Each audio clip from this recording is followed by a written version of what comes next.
महा exit poll से पंजाब के लिए एक साफ संकेत मिला है और वो ये कि पंजाब में शिरोमणि अकाली दल हार रहा है, बल्कि ऐसा लगता है कि शिरोमणि अकाली दल बीजेपी के लिए एक बोझ जैसा साबित हुआ। हालांकि पंजाब में यह अनुमान चुनावों से पहले ही लगाया जा रहा था, लेकिन महा एग्जिट पोल के मुताबिक पंजाब में अकाली दल और बीजेपी गठबंधन को 117 सीटों में से सिर्फ 12 सीटें मिलने का अनुमान है। यानी एक तरीके से इस गठबंधन का सफाया हो गया, जबकि फिलहाल अभी मौजूदा विधानसभा में दोनों के पास कुल मिलाकर 68 सीटें थी। यानी पंजाब में बीजेपी और अकाली दल गठबंधन की बहुत बड़ी हार तय मानी जा रही है और यह साफ लग रहा है कि पिछले 10 वर्षों से पंजाब की सत्ता पर काबिज अकाली दल और बीजेपी का गठबंधन इस बार आउट हो जाएगा, बाहर हो जाएगा। महा एग्जिट पोल के मुताबिक पंजाब में कांग्रेस सरकार बनाने के सबसे नजदीक दिख रही है। सरकार बनाने के लिए 59 सीटों की जरूरत है और कांग्रेस को 54 सीटें मिलने की संभावना है। वहीं पहली बार पंजाब में विधानसभा चुनाव लड़ रही आम आदमी पार्टी का प्रदर्शन भी अच्छा हो सकता है, लेकिन आम आदमी पार्टी का सरकार बनाना मुश्किल दिखता है। महा एग्जिट पोल के नतीजे ये बता रहे हैं कि आम आदमी पार्टी को करीब 50 सीटें मिल सकती हैं और ये पंजाब में नंबर 2 पर रहेगी। महा एग्जिट पोल के मुताबिक उत्तराखंड में बीजेपी की पूर्ण बहुमत की सरकार बन सकती है। उत्तराखंड में विधानसभा की कुल 70 सीटें हैं, जिनमें से बीजेपी को 43 सीटें मिल सकती हैं। वहीं कांग्रेस सिर्फ 23 सीटों पर सिमट सकती है। महा एग्जिट पोल के मुताबिक उत्तराखंड में 4 सीटें अन्य के खाते में जा सकती हैं। महा एग्जिट पोल के नतीजों से ऐसा भी लगता है कि उत्तराखंड में कांग्रेस को आपसी फूट की वजह से हार झेलनी पड़ेगी। 2016 में उत्तराखंड कांग्रेस में बड़ी बगावत हुई थी। तब कांग्रेस के 9 बड़े नेताओं ने पार्टी छोड़ दी थी। बाद में कांग्रेस के ये नेता बीजेपी में शामिल हो गए थे। बीजेपी ने इस बार के चुनाव में कांग्रेस के इन बागी नेताओं को टिकट भी दे दिया था और महा एग्जिट पोल से ऐसा लगता है कि इसका फायदा बीजेपी को इन चुनावों में मिला है। उत्तराखंड में पिछली बार हंग असेंबली बनी थी, किसी भी पार्टी को पूर्ण बहुमत नहीं मिला था, लेकिन कांग्रेस ने 3 निर्दलीय विधायकों और बीएसपी के साथ मिलकर अपनी सरकार बना ली थी। अब एग्जिट पोल्स में उत्तराखंड में बीजेपी की सरकार बन सकती है, यानी 5 वर्षों के बाद उत्तराखंड की सत्ता में बीजेपी की वापसी की संभावनाएं दिख रही है।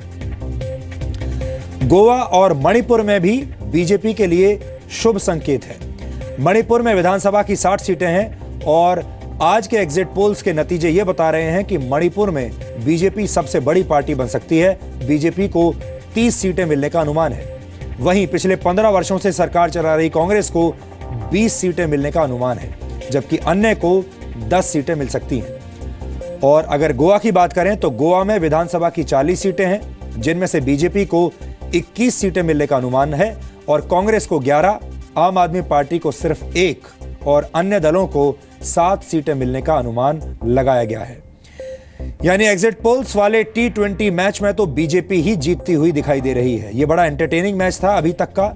आज तमाम एग्जिट पोल्स हुए, उन्होंने अपने नतीजे दे दिए, लेकिन 11 मार्च वाले असली टेस्ट मैच में कौन जीतेगा इसके बारे में अभी कोई नहीं बता सकता। इसका पता तो आपको 11 मार्च की सुबह ही चलेगा। लेकिन एग्जिट पोल्स के बारे में अक्सर ये कहा जाता है कि एग्जिट पोल्स गलत भी साबित हो जाते हैं। गलत होंगे, सही होंगे, ये आपको शनिवार को पता चलेगा। लेकिन हम बार बार यही कह रहे हैं, गलत हो या सही, लेकिन एंटरटेनिंग जरूर हैं, मनोरंजक जरूर हैं। और आज आपने हर न्यूज़ चैनल पर ये मनोरंजक कार्यक्रम पूरी शाम जरूर देखे होंगे। यहाँ ये देखना भी जरूरी है कि तमाम पार्टियों के नेता इन एग्जिट पोल्स के बाद कैसी कैसी प्रतिक्रियाएं दे रहे हैं। कांग्रेस पार्टी से गठबंधन समाजवादी पार्टी से को उससे लाभ नहीं हुआ। अखिलेश यादव जी की अकेले ही प्रदेश में सरकार बन रही थी। समाजवादी पार्टी अकेले ही चुनाव लड़ करके सरकार बनाने में सक्षम थी और समाजवादी पार्टी के अकेले ही सरकार बनती, ये मेरी व्यक्तिगत राय है। और समाजवादी पार्टी जो है वो आप देखिएगा कि उससे कांग्रेस पार्टी को कोई लाभ नहीं हुआ। हाँ, ये बात जरूर है कि कांग्रेस पार्टी को जरूर समाजवादी पार्टी से लाभ हुआ है। और अगर सरकार नहीं बनेगी, खुदा ना करे, तो ये गलत है समझना कि सिर्फ अखिलेश यादव का नुकसान होगा।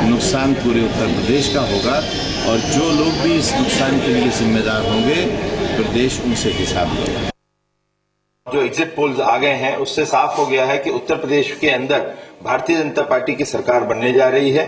200 का आंकड़ा भारतीय जनता पार्टी आराम से पास कर जाएगी, तो हम लोग संतुष्ट हैं। और एग्जिट पोल्स मैं इतना ही कहूंगा कि हम लोगों के जो हम लोग का अनुमान था उसके विपरीत नहीं है। अखिलेश यादव ने एक बड़ा भारी काम कर दिया।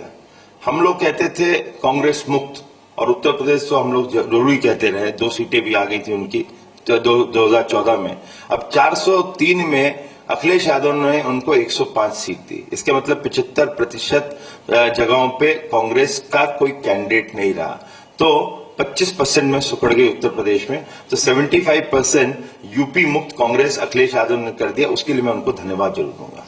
सही मायने में पहली बार एक ऐसा माहौल बना है देश में कि हर चुनाव में भारतीय जनता पार्टी पे विश्वास कर रही है देश की जनता, और यही उत्तर प्रदेश में, यही गोवा में, यही मणिपुर में, यही उत्तराखंड में ये सब दिखाई दे रहा है।